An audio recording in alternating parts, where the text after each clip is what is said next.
El Ejército de Liberación Nacional en este momento se encuentra en diálogos exploratorios con el gobierno nacional de Juan Manuel Santos. En la actualidad y con las noticias que llegan desde los diálogos de paz con las FAREP, nos encontramos en unos breves minutos con el profesor Carlos Medina Gallego, quien es investigador y docente de la Universidad Nacional y ha desarrollado su vida investigativa y teórica desde la historia y realidad del conflicto político-social armado en Colombia.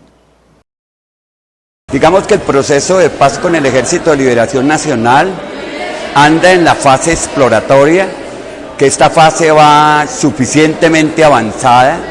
El comandante Nicolás Rodríguez Bautista ha señalado que va en un 97%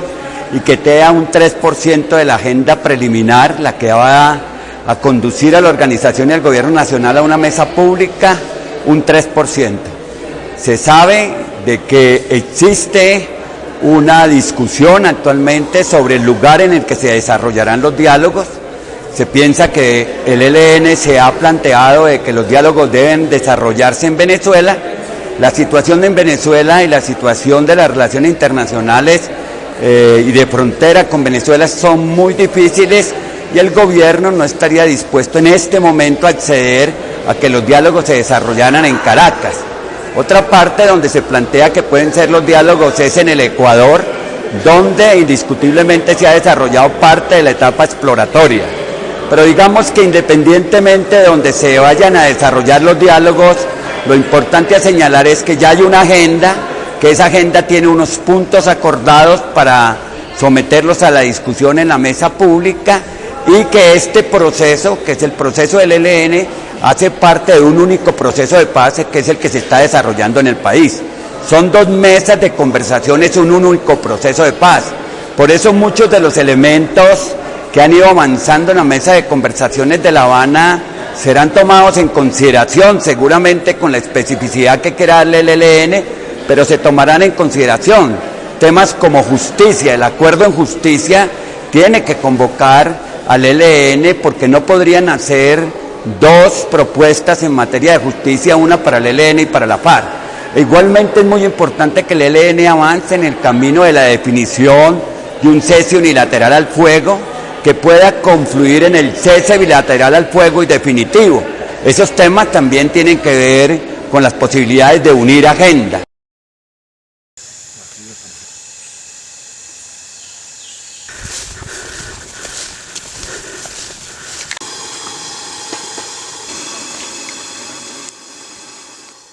El ELN a su vez ratificó la unidad militar y política de sus frentes de guerra, como los denomina esta organización en su 5º Congreso, en donde mandos y guerrilleros se reunieron para dar a conocer al país sus intenciones de entablar un diálogo de paz con el gobierno nacional.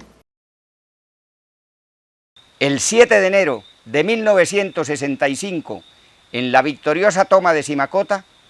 se fundieron el dolor y la dignidad del pueblo colombiano para continuar las gestas libertarias de hondo calado revolucionario y democrático que habían quedado sin respuesta a tanta sangre derramada desde las huelgas de los trabajadores petroleros y de las bananeras, los guerrilleros liberales y la inolvidable voz de Gaitán clamando por una nueva Colombia. 50 años después, seguimos en pie, alimentados por las luchas de los pueblos latinoamericanos y los combates que día a día libran en nuestra Colombia campesinos, indígenas, estudiantes, obreros, afrodescendientes y comunidades urbanas. Por eso, nos sentimos parte de los cambios que vive nuestra América y nos llena de esperanza la continuidad de esfuerzos democratizadores renovados con los triunfos de Rafael Correa, Daniel Ortega, Michelle Bachelet, Salvador Sánchez Serén, Evo Morales, Dilma Rousseff y Tabaré Vázquez, al tiempo que acompañamos la heroica resistencia de Cuba, Venezuela y Argentina contra la agresión imperialista. El impetuoso viento de cambio que recorre el continente sigue refrescando los caminos revolucionarios y nos convoca a un mayor compromiso para lograr la unidad popular e insurgente.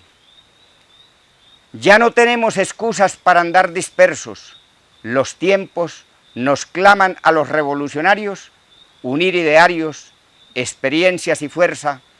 para empujar el país a nuevos destinos. Temas como la democracia, temas como la participación política, temas como el tema de víctimas encontrarán una ruta similar que coincidirá en el tiempo con la agenda de las FARC y la agenda de La Habana. Pero lo más importante a señalar, creo, es permitirle al ELN que asuma su proceso con autonomía, con especificidad, con sus particulares posibilidades en términos de que es una organización distinta a las FARC y que ese proceso se tome los tiempos y tenga las celeridades que él mismo vaya construyendo. Hay otros temas que están en discusión, como por ejemplo el tema de los países acompañantes y los países garantes, que deben irse definiendo de manera conjunta entre el Gobierno Nacional y el Ejército de Liberación Nacional. Recordemos que los temas desde los cuales el ELN se plantea un proceso de conversaciones con el gobierno están circunscritos a varios elementos. Uno es la participación de la sociedad civil en el desarrollo del proceso. Esto tiene una característica en el ELN muy específica y es de pronto poder mirar el problema de la paz desde los territorios. Y esto obliga a una paz pensada con las comunidades en los territorios y en el marco de unas propuestas que van naciendo de la comunidad y que se van posesionando en la agenda de conversaciones que la organización va a desarrollar con el gobierno nacional. Un segundo tema es el tema de la democracia, que es un tema que está mucho más allá de la reforma del Estado, que está mucho más allá del sistema de partidos y el sistema electoral, y que compete a la forma en que las comunidades construyen los territorios en el ejercicio de las prácticas sociales y de las prácticas políticas. Es la ampliación y la profundización de la democracia en los territorios con una participación decidida de las comunidades. El otro tema tiene que ver con el problema de lo relacionado con víctimas. Este es un tema importante. El ELN ha reconocido en varias ocasiones las acciones en las cuales han incurrido, que han afectado a la población civil, y le han pedido perdón a la población civil por ese tipo de acciones. Pero ahora es necesario hablar sobre el proceso de la reparación integral de las víctimas y la asunción de las responsabilidades que sean pertinentes para que una comisión de verdad pueda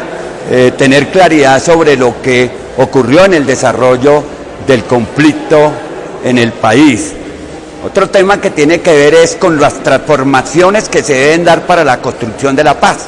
Seguramente esas transformaciones deben nacer de las agendas de la población civil y de los territorios, agendas en el campo agrario, en el desarrollo urbano, en el desarrollo social y político, el problema del medio ambiente, que el ELN tiene una fuerte inclinación a sostener como tema central de agenda, el problema de la conservación del medio ambiente y de los territorios y de lo que ellos denominan los bienes comunes